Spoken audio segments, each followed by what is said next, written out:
샬롬, 반갑습니다. 자, 오늘부터 사무엘상 말씀을 전하겠습니다. 12지파가 하나님을 중심으로 지내던 이스라엘이 왕을 세우고 왕권 국가가 되는 건 사무엘에서부터 기록이 되어 있습니다. 근데 우리가 이런 이스라엘의 역사를 배우는 거는 이스라엘 역사가 바로 인간이 세우는 왕국의 역사고 오늘날 우리 개인의 역사이기도 하기 때문입니다. 그래서 사무엘서에 이어서 열왕기까지 우리가 이스라엘의 역사서를 한번 살펴보려고 합니다. 사무엘서는 여러분이 잘 알고 있는 한나에 대한 말씀으로 시작을 하는데 미국에서 여자의 이름으로 에스더, 드보라, 한나 이런 이름들을 많이 쓰는데 에스더나 드보라는 이해가 가는데 한나라는 이름을 왜 쓸까 하는 생각을 한 일이 있습니다. 한나가 어떤 인생을 살았습니까? 오랫동안 아이를 못 낳아서 마음고생을 했습니다. 한나가 그러고 있는 동안 또 다른 아내인 브닌나는 아이를 쑥쑥 낳으면서 한나의 속을 긁었죠. 그러는 가운데 힘들게 기도해서 얻은 아들을 서운한 것 때문에 젖될 때까지만 키우고 하나님께 또 바쳐야 했습니다. 내 자식이 그런 인생 사는 게 좋겠습니까? 그런데 왜 이 이름을 쓰는 겁니까? 이름을 쓴다는 건 그 사람처럼 됐으면 해서 쓰는 거 아닙니까? 그렇다면 왜 그 이름을 쓰는 거예요? 여러분요, 이유는 딱 한 가지입니다. 하나님이 이 여인을 주목했기 때문입니다. 사무엘 1장의 말씀을 통해서 하나님이 이 여인을 왜 주목했는지에 대해서 우리가 알아보도록 하겠습니다. 1장 1절과 2절 말씀 보죠. 에브라임 산지에 라마다임 소빔에 에브라임 사람 엘가나라 하는 사람이 있었으니 그에게 두 아내가 있었으니 한 사람의 이름은 한나요 한 사람의 이름은 브닌나라. 브닌나에게는 자식이 있고 한나에게는 자식이 없었더라.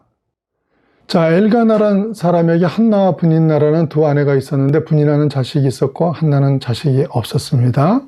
그런데 이 가족은 해마다 제사를 드리기 위해 성전에를 올라갔는데 사무엘상 1장 7절 말씀입니다. 매년 한나가 여호와의 집에 올라갈 때마다 남편이 그같이 하매 얘 어떻게 한 것이냐면요. 자, 1장 4절과 5절 말씀입니다. 엘가나가 제사를 드리는 날에는 제물의 분깃을 그의 아내 브닌나와 그의 모든 자녀에게 주고 한나에게는 갑절을 주니 이는 그를 사랑함이라. 그러나 여호와께서 그에게 임신하지 못하게 하시니. 제단에 바칠 제물을 나눌 때 한나한테 갑절을 준 거예요. 이런 편애하면 됩니까? 안 됩니까? 안 되죠. 결국 이게 문제를 일으키죠. 그래서 사무엘상 1장 7절에 보시면요.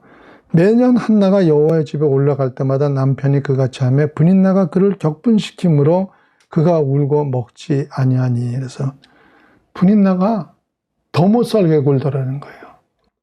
요셉을 봐도 그렇지 않습니까? 아버지 야곱의 편애로 인해 가지고 요셉이 얼마나 고생을 합니까? 여하튼 매년 제사를 드리러 갈 때마다 브닌나는 자식을 거느리고 잔뜩 의시되면서 한나를 괴롭혔던 것이고요. 한나는 그날이 가장 가슴 아픈 날이었던 거예요. 그래서 한나는 할 수만 있다면 그런 순간을 피하고 싶었을 것입니다. 그런데 한나는 그러지 않았어요. 브닌나를 보면 죽을 만큼 마음이 상했지만 예배를 포기하지 않았고 간절하게 기도했음에도 자녀를 못 받았는데 그래도 기도를 포기하지 않았던 거예요. 사무엘상 1장 10절 말씀입니다. 한나가 마음이 괴로워서 여호와께 기도하고 통곡하며. 자, 고통으로 통곡을 하면서도 기도를 놓지 않았던 이유가 뭡니까? 한나가 기도할 때 하는 고백을 보시면요. 사무엘상 1장 11절 말씀입니다. 서원하여 이르되 만군의 여호와여 이럽니다. 하나님의 이름을 만군의 여호와라고 부르죠. 만군의 여호와란 말은요, 모든 군대의 하나님이란 뜻인데 성경에서 한나 이전에 하나님을 만군의 여호와로 부른 사람이 없었습니다. 후에 만군의 여호와란 명칭을 아주 좋아하는 왕이 다윗 왕이죠. 한나가 괴로워하면서도 흔들리지 않고 하나님 앞에 나갈 수 있었던 것은 그분이 만군의 여호와란 분명한 믿음이 있었기 때문인 거예요. 한나 시대가 어떤 시대였습니까? 사사기 21장 25절 말씀입니다. 그때 이스라엘에 왕이 없으므로 사람이 각기 자기의 소견에 옳은 대로 행하였더라. 왕이 없는 게 아니었죠, 사실은. 영원한 왕이신 여호와 하나님이 분명하게 계심에도 불구하고 그분이 없는 듯이 각자가 다 자기 멋대로 자기 잘난 맛에 살던 시대였다는 거예요. 그런데 한나는 그런 시대 속에서 그분이 모든 권세의 왕이시란 고백을 했고 하나님은 그런 한나의 모습에 주목을 하신 겁니다. 그런데 바로 여기에 우리의 소망이 있는 거죠. 교회가 타락하고 가정이 무너지는 시대, 사사 시대처럼 하나님을 외면하고 각자가 왕이 돼가지고 살아가는 이 시대에도 하나님을 만군의 여호와로 고백하고 하나님 앞에 기도하고 예배하고 나가면 하나님이 그 사람을 주목하신다는 거예요. 실력 있고 똑똑한 사람이 아니라 하나님을 인정하고 흔들리지 않고 예배 자리, 기도 자리에 있는 사람을 주목하시는 겁니다. 이게 얼마나 다행인 줄 아십니까?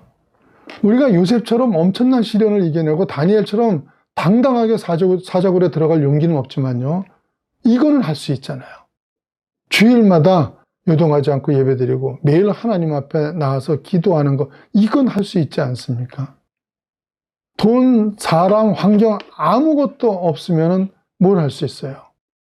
예배드릴 수 있잖아요. 가정도 직장도 교회도 되는 일이 없을 때 그때 뭘 할 수 있어요? 기도할 수 있잖아요. 예배드린다고 뭐가 달라집니까? 예, 달라집니다. 전 예배드리는 가운데 제 인생이 뒤집어졌어요. 기도한다고 해결이 됩니까? 예, 해결이 됩니다. 기도로 불가능한 상황을 풀어가는 것을 지금도 보고 있습니다. 되는 게 없다고 포기하지 마세요. 사람의 힘으로 어쩔 수 없으니까 하나님 앞에 나가는 거예요. 사람을 바라보면서 실망하지 마십시오. 어떤 사람도 여러분의 인생을 책임지지 못합니다. 제가 제 목숨보다도 제 손자들을 사랑하지만요, 그 아이들의 인생을 전 전혀 책임지지 못합니다. 어떤 위대한 사람도 못합니다. 인생은 하나님이 붙잡으시면 되는 인생이고 하나님이 놓으면 끝나는 거예요. 오직 소망은 하나님께만 있습니다. 하나님은 우리의 형편을 너무나 잘 알고 계십니다. 실력도 없고 가진 것도 없고 믿음도 부족한 우리를 다 알고 계십니다. 하지만 부르신 이가 그분이시기에 여러분은 오직 흔들리지 말고 그분 앞으로만 나가십시오. 모세처럼 홍해를 가르고 다윗처럼 골리앗을 쓰러뜨릴 수는 없지만 한나처럼 마음이 상하고 실망이 돼도 예배 자리를 떠나지 않고 기도를 포기하지 않음으로 해서 하나님이 주목하는 자녀가 되시기를 예수님 이름으로 축원합니다.